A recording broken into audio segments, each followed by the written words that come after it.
مصر میں اچھی طرح قدم جمانے اور عوام اور خواص کا دل جیتنے کے بعد صلاح الدین ایوبی نصرانیوں کے خلاف اقدامی جہاد شروع کرنے کے لیے تیار تھے۔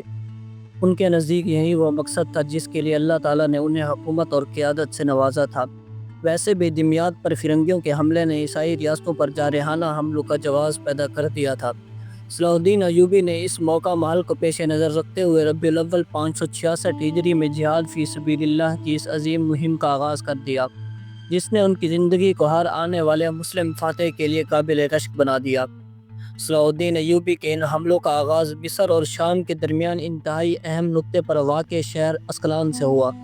ابتدائی مرحلے کے یہ حملے کسی بڑی فوج کے ساتھ نہ تھے۔ دراصل ان میں کسی شہر پر قبضہ کرنا پیش نظر نہیں تھا، بلکہ یہ تیز رفتار دستوں کے ذریعے کی جانے والی چھاپہ مار کارروائیاں تھیں، جن کا مقصد دشمن کا جانی اور مالی نقصان کر کے اسے مرعوب کرنا تھا اور اس کی قوت کا اندازہ لگانا تھا۔ کڑاکے کی سردی تھی، طوفانی ہوائیں چنگاڑ رہی تھی، نصرانی قلعےدار بند کمروں میں انگیٹھیوں پر بدن تاپ رہے تھے کہ صلاح الدین ایوبی راتوں رات ان کے سروں پر آن پہنچے۔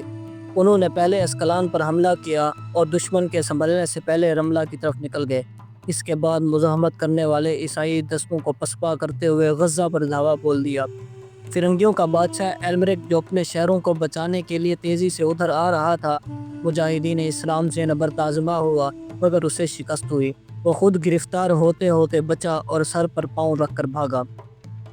فاتح لشکر اس شاندار مہم کے بعد 11 ربیع الثانی 566 ہجری کو قاہرہ واپس لوٹ آیا۔ مصر کے حکمران بننے کے بعد یہ پہلا موقع تھا کہ صلاح الدین ایوبی کو اس اطمینان کے ساتھ قاہرہ سے نکلنا نصیب ہوا کہ پیچھے کسی شرانگیزی کا خطرہ نہیں تھا۔ نصرانیوں کے خلاف صلاح الدین کی اس پہلی جارحانہ مہم پر اس دور کے مشہور رزمیہ شاعر اسامہ بن منقذ نے مبارکباد کے اشعار ارسال کیے۔ آپ نے جو کچھ کیا ہے اسے کم نہ سمجھے کہ آپ نے تو جہاد کا فریضہ پوری جان فشانی سے انجام دیا ہے۔ ہم نے کسی حکمران کو نہیں دیکھا جس نے فرنگیوں کی سلطنت کے بیچوں بیچ جا کر جہاد کیا ہو۔ اب آپ شام کا رخ کریں کہ مقرب فرشتے اپنی فوجوں کے ساتھ آپ کی مدد کے لیے تیار ہیں۔ کچھ دنوں بعد صلاح الدین نے خلیج عقبہ کے سرے پر واقع نصرانیوں کی اہم عسکری اور تجارتی بندرگاہ ایلا پر حملہ کیا اور اس مقصد کے لیے عجیب و غریب تدبیر اپنائی۔ خلیج عقبہ پر بحری راستے سے حملہ کرنا زیادہ کارآمد ثابت ہو سکتا تھا، مگر مصر کو ایسا کوئی راستہ میسر نہیں تھا۔ صلاح الدین ایوبی نے انجینئروں کو ایسے بحری جہاز تیار کرنے کا حکم دیا جو کئی ٹکڑوں میں ہوں اور انہیں کھولا اور جوڑا جا سکے۔ انجینئروں نے رات دن کام کر کے یہ کارنامہ انجام دے دیا۔ صلاح الدین ایوبی نے ان جہازوں کو اونٹوں پر لدوا کر خشکی کے راستے خلیج عقبہ پہنچا دیا، جہاں ساحل پر ٹکڑوں کو جوڑ کر جہازوں میں تبدیل کر دیا گیا۔ مجاہدین نے بحری جہازوں کو سمندر میں اتارا اور ان پر سوار ہو کر ایلا کی طرف بڑھے، جبکہ لشکر کا ایک حصہ خشکی کی طرف سے ایلا کا محاصرہ کر چکا تھا۔ بری اور بحری دونوں راستوں سے گھر جانے کے بعد ایلا جیسا محفوظ ترین شہر بہت جلد فتح ہو گیا۔ یہ صلاح الدین کی نصرانیوں کے خلاف پہلی فتح تھی، جس سے اندازہ لگایا جا سکتا تھا کہ اسلام کا یہ شمشیر زن آئندہ چل کر صلیبیوں کے مقابلے میں کس طرح پینترے بدل بدل کر لڑے گا۔ عیسائی ریاستوں کے خلاف یہ حملے اچانک یلغار اور تیزی سے واپس پلٹ آنے کے اصول کے تحت کیے جا رہے تھے کہ صلاح الدین کا زیادہ دنوں تک مصر سے باہر رہنا بہرحال غیر مناسب تھا۔ 26 جمادی الاولیٰ کو ایوبی قاہرہ واپس آ گئے۔ وہ جارحانہ حملوں اور اقدامی جہاد کا یہ سلسلہ جاری رکھنا چاہتے تھے، مگر ایلا کی مہم کے بعد وہ پہلے مصر کے اندرونی مسائل اور پھر شام کی سیاست میں ایسے پھنسے کہ برسوں تک دوبارہ عیسائی مقبوضات کو فتح کرنے کا وقت نہ مل سکا۔ اس کام کا بھرپور موقع انہیں 12 سال بعد نصیب ہوا۔ بحر کیس، اسقلان، رملہ اور ایلا کی مہمات میں صلاح الدین ایوبی کی کامیابیوں نے ان کی قائدانہ اور عسکری صلاحیتوں کا سکہ بٹھا دیا تھا۔ مسلمانوں کو ان کی ذات میں ایک نیا خورشید طلوع ہوتا دکھائی دے رہا تھا۔ مصر کے عوام جو بنو عبید کے مارے باندھے تھے، اب صلاح الدین پر پورا اعتماد کرنے لگے۔ ادھر سلطان نور الدین شام میں اپنے اقتدار کو روز بروز مستحکم کرتے جا رہے تھے۔ دشمنوں کے مقابلے میں انہیں لگاتار کامیابیاں حاصل ہو رہی تھی۔ وہ 1-2 سال ان کے غیر معمولی سیاسی فتوحات کا پیغام لائے تھے۔ ذی الحجہ 565 ہجری میں موصل کے حکمران نور الدین زنگی کے بھائی قطب الدین مودود نے 21 برس کی حکمرانی کے بعد وفات پائی۔ اس کا بیٹا سیف الدین غازی دوم، جو اپنے چچا کا ہم نام تھا، تخت نشین ہوا۔ وہ ناتجربہ کار آدمی تھا۔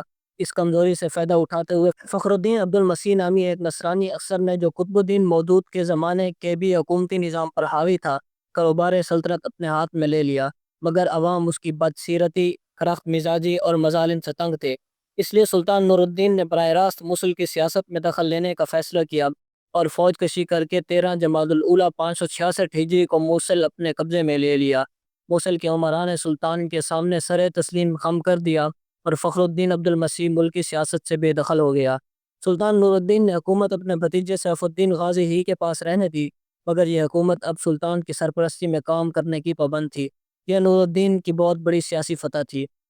موصل پر جنگی کی فوج کشی کے دنوں میں ہی عالم اسلام کی سیاست میں ایک اور بڑی تبدیلی آئی۔ بغداد میں عباسی خلیفہ مستنجد باللہ 9 ربیع الثانی 566 ہجری کو 56 سال کی عمر میں دنیا سے کوچ کر گئے۔ 11 برس تک عالم اسلام کے روحانی پیشوا کی حیثیت سے حکومت کرنے والے اس خلیفہ کو شدید بیماری کے دوران باغی عمرا نے حمام میں بند کر دیا تھا اور دم نکل جانے کے بعد ہی حمام کا دروازہ کھلا۔ بغداد کے سیاست نامے کا یہ منظر شام اور مصر میں فرنگیوں سے فیصلہ کن جنگ لڑنے کی تیاری کرنے والے دونوں مسلمان جرنیلوں کے لیے انتہائی تکلیف دہ تھا۔ تاہم یہ عالم اسلام کی خوش قسمتی تھی کہ اس کے فوراً بعد انہیں المستضی باللہ کی شکل میں ایک بہتر خلیفہ میسر آ گیا، جس نے عباسی خلافت کے دور زوال میں ان کی سابقہ آن بان کی احیاء کی کوشش کی۔ اس نے سلطان نور الدین کی بھرپور حوصلہ افزائی بھی کی اور خلیفہ بنتے ہی انہیں خلعت فاخرہ سے نوازا۔ مصر میں ابو عبیدی حکمران کی حیثیت عملی طور پر کچھ نہیں تھی، اس لیے اس کا سایہ اتنا ناگوار نہیں رہا تھا کہ اسے ہٹانے میں عجلت کی جاتی۔ صلاح الدین نے اس سے پہلے لوگوں کے عقائد اور اعمال کی اصلاح کی طرف توجہ دی اور نظریاتی محنت کو فروغ دیا۔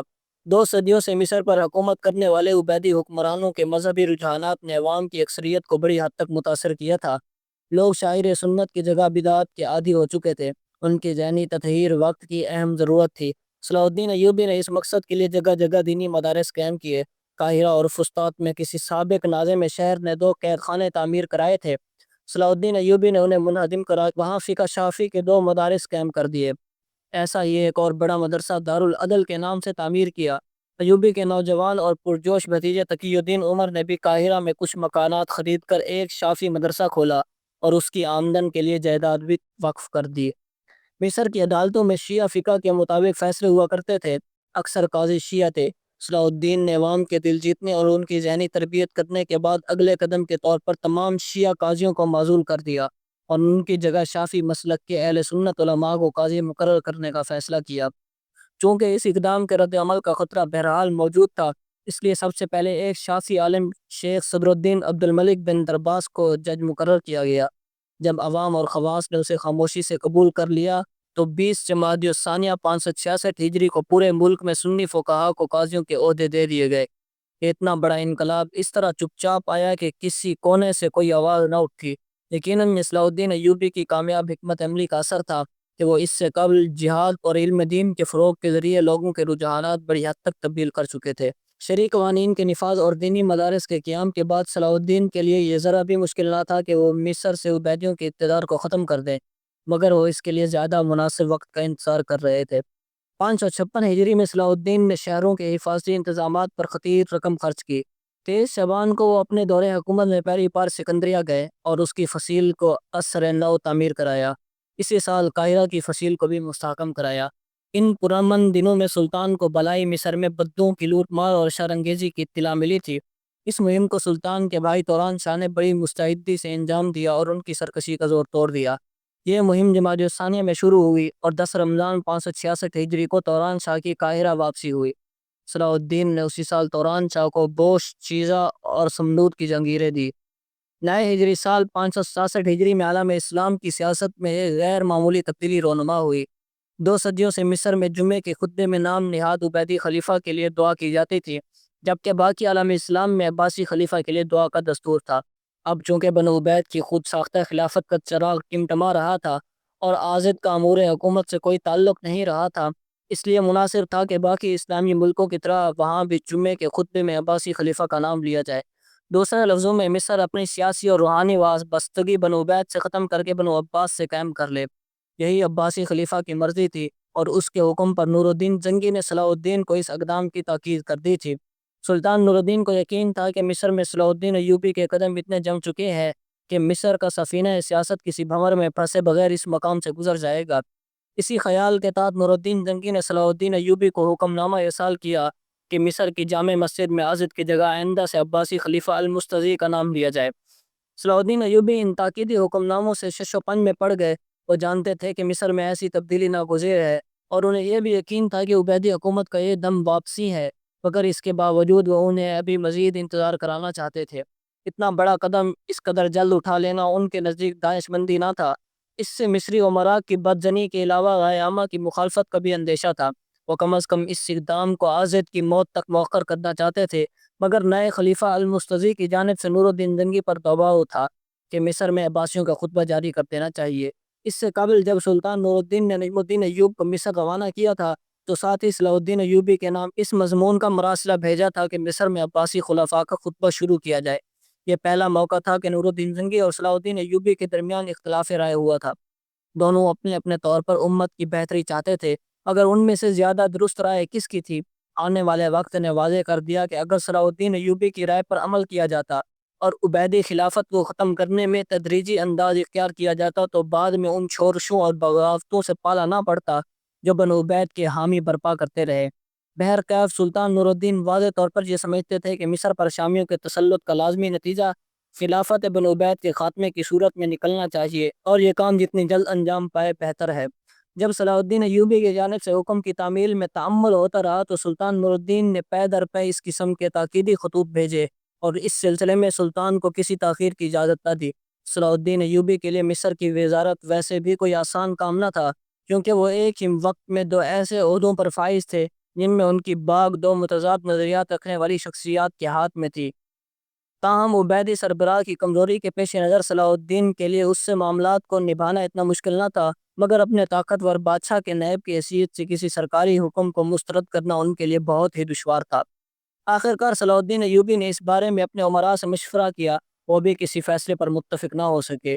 بعض نے مصریوں کی پرواہ نہ کرتے ہوئے سلطانی حکم نافذ کر دینے کا مشورہ دیا اور بعض نے مصری عوام اور خواص کے منفی رد عمل کا خوف ظاہر کیا۔ تاہم یہ بات سب پر عیاں تھی کہ اس قدر تاکیل اور تکرار سے آنے والے شاہی حکم کی تعمیل کے سوا کوئی چارہ نہیں ہے۔ چنانچہ صلاح الدین ایوبی نے عازد کے نام کا خلافتی خطبہ منسوخ کرا کے عباسی خلیفہ کے خطبے کا اجرا کرا دیا۔ اب مسئلہ یہ تھا کہ پہل کون کرے۔ شہر کے بڑے بڑے خطیب اور علماء 200 سال قدیم رسم کی مخالفت کرتے ہوئے جھجک رہے تھے۔ اس نے اتفاق سے انہی دنوں غیر ملکی عالم ابو عبداللہ محمد البالابکی مصر آئے ہوئے تھے۔ انہوں نے بڑی بے باکی سے کہا، اس کام کی ابتدا میں کرتا ہوں۔ نیا ہجری سال شروع ہو چکا تھا۔ انہوں نے محرم 567 ہجری کے پہلے جمعے کو ایک مسجد میں خطبہ دیا اور اس میں عبیدی حکمران کی جگہ عباسی خلیفہ کے لیے دعائے خیر کی۔ حاضرین حیران تو ہوئے مگر کسی نے برا نہیں مانا۔ یہ دیکھ کر دیگر خطیبوں کو بھی ہمت ہوئی اور اگلے جمعے سے قاہرہ کی تمام مساجد میں سرکاری حکم کے مطابق عباسی خلیفہ کے نام کا خطبہ رائج پڑھا جانے لگا۔ جلد ہی پورے ملک میں یہی خطبہ رائج ہو گیا اور کوئی بحران پیدا نہیں ہوا۔ عالم اسلام میں اس خبر سے مسرت کی لہر دوڑ گئی۔ بغداد میں تو باقاعدہ چراغاں ہوا۔ خلیفہ المستضی نے پورے دارالخلافت کو دلہن کی طرح سجا کر جشن منایا۔ سلطان نور الدین زنگی، صلاح الدین ایوبی اور مصر کی جامع مساجد کے خطیبوں کے لیے خلعتیں اور سیاہ عمامے روانہ کیے گئے۔ صلاح الدین ایوبی کو خوشی ہوئی کہ تمام خدشات کے برعکس یہ معاملہ بھی خوش اسلوبی سے طے پایا۔ ہاں اگر خلش تھی تو عازد کی خفقی کی، مگر یہ کوئی اتنا بڑا مسئلہ نہ تھا۔ بیچارہ عازد اس وقت شاہی محل میں زندگی کی آخری گھڑیاں گن رہا تھا۔ وہ چند دن سے شدید بیمار تھا۔ جب اس کے اہل خانہ کو معلوم ہوا کہ ان کی رسمی خلافت کا دور بھی ختم ہو چکا ہے اور خطبے میں دعا کا اعزاز بھی عباسیوں کو مل گیا ہے تو انہیں شدید صدمہ ہوا، مگر یہ بات عازد کو نہ بتائی گئی۔ ڈر تھا کہ اس دھچکے سے ان کی جان ناتواں جسم کا ساتھ ہی نہ چھوڑ دے۔ گھر والوں نے سوچا اگر یہ صحت یاب ہو گیا تو اس حادثے سے آگاہ کر دیا جائے گا، اور اگر اس کی موت طے ہو چکی ہے تو مرتے مرتے مزید دکھ کیوں اٹھائے۔ انہیں زیادہ انتظار نہ کرنا پڑا۔ 10 محرم کو عازد دنیا سے رخصت ہو گیا۔ مرنے سے چند دن پہلے اس نے صلاح الدین ایوبی کو اپنے پاس بلایا تھا۔ اس وقت اس نے اپنے بچوں کو جو نابالغ تھے مستقبل کے اس فاتح اعظم کے حوالے کرتے ہوئے ان کی اچھی دیکھ بھال کی وصیت کی تھی۔ معلوم ہوتا ہے کہ وہ اپنی سلطنت کے انجام کا پورا اندازہ کر چکا تھا۔ صلاح الدین ایوبی نے ایک ایماندار مسلمان کی طرح اس وعدے کو نبھایا اور عازد کی اولاد کا ہمیشہ خاص خیال رکھا۔ عازد کی موت پر صلاح الدین ایوبی نے مملکت کے والی کی حیثیت سے تعزیتی رسم ادا کی اور حسرتناک لہجے میں کہا، اگر مجھے معلوم ہوتا کہ وہ اس بیماری میں مر جائے گا تو اس کی زندگی میں اس کا خطبہ بند نہ کراتا۔ عازد کی رسومات سے فارغ ہو کر صلاح الدین ایوبی بنو عبید کے شاہی محل میں داخل ہوئے، جس کے کتنے ہی مالک 3 صدیوں کے انمول خزانے، تاج و تخت اور عیش و عشرت کے بے پناہ سامان چھوڑ چھاڑ کر تہے خاک جا سوئے تھے۔ صلاح الدین ایوبی نے اس سارے ساز و سامان، اموال اور خزانوں کو سرکاری تحویل میں لے لیا، اپنی ذات کے لیے ایک درہم تک نہ الگ کیا۔ خزانے کے نفیس ترین جواہر خلیفہ المرتضی اور سلطان نور الدین جنگی کو ہدیے کے طور پر بھیج دیے۔ ایک بڑا حصہ امراء فوج اور مجاہدین کو بخش دیا۔ کتب خانہ، جس میں کم از کم 1,20,000 کتابیں تھیں، اپنے وزیر قاضی فاضل کو سونپ دیا۔ ہیرے جواہرات، اشرفیوں اور نقد مال و دولت کے علاوہ انواع و اقسام کا سامان تھا، جس میں سونے چاندی کے فریموں والے آئینے، دیدہ زیب، ستار، ریشمی کپڑے، زر نگاری سے مزین نایاب قسم کے قیمتی ظروف، عمدہ مشک و کافور سے بھری ہوئی سرائیاں، اعلیٰ ترین سنگی فرنیچر، ہاتھی دانت اور سندل کا سامان آرائش و زیبائش، بہترین چینی کے برتن، خوبصورت الماریاں اور طلائی صندوق شامل تھے۔ یہ تمام چیزیں فروخت کر دی گئی اور ان کی قیمت بیت المال میں جمع کرا دی گئی۔ غلاموں اور باندیوں میں بہت سوں کو آزاد کر دیا گیا اور بہت سوں کو بیچ کر قیمت بیت المال کو دے دی گئی۔ شاہی محلات بھی اب اس نئی حکومت کے تصرف میں تھے، جس میں عبیدیوں کا کوئی حصہ نہ تھا، لہٰذا آزد کے اہل و عیال کو محل سے نکال کر الگ آرام دہ رہائش گاہ دے دی گئی اور ان کے خرچے کا معقول انتظام کر دیا گیا۔ ذی الحجہ 399 ہجری میں افریقہ کے شہر سجل ماستہ میں ظہور پذیر ہونے والی عبیدی حکومت اپنے اقتدار کے 272 سال مکمل کر کے محرم 567 میں ایک تاریخی داستان بن چکی تھی۔ قصر شرقی کے 4,000 کمرے کسی قبرستان کی مانند ویران ہو چکے تھے اور قصر غربی کی نشاط گاہ کسی صحرا کی طرح بے رونق۔ سلطان صلاح الدین ایوبی نے اسے آباد کرنے کے لیے کئی سرکاری امراء کو ان کے خاندانوں سمیت یہاں رہنے کی اجازت دے دی۔ اپنے والد نجم الدین ایوب اور اپنے بھائی الملک العادل کو بھی یہاں رہائش دے دی۔ بنو عبید کے ایک مداح امارۃ الیمنی نے اپنے اشعار میں اس خاندان کی بربادی پر اظہار غم کرتے ہوئے کہا: مجھے اولاد فاطمہ کے عشق میں ملامت کرنے والے، اگر تو مجھے ملامت کرنے میں کمی کرے تو قابل ملامت ہوگا۔ خدا را دونوں محلات کے سین میں گھوم پھر کر میرے ساتھ ان پر ایسا نوحہ کرو جو جمل اور صفین پر بھی نہیں کیا گیا ہو۔ ان کے سابقہ ساکنوں سے کہہ بخدا تمہاری یاد میں لگے زخم اور ناسور کبھی منتمل نہ ہوں گے۔ یہ وہ اشعار تھے جو بنو عبید کے حامیوں کو 8 آنسو رلاتے رہے اور وہ اندر ہی اندر اس نئی حکومت کا تختہ الٹنے کے لیے مستعد رہے جس نے بنو عبید کا خاتمہ کیا تھا۔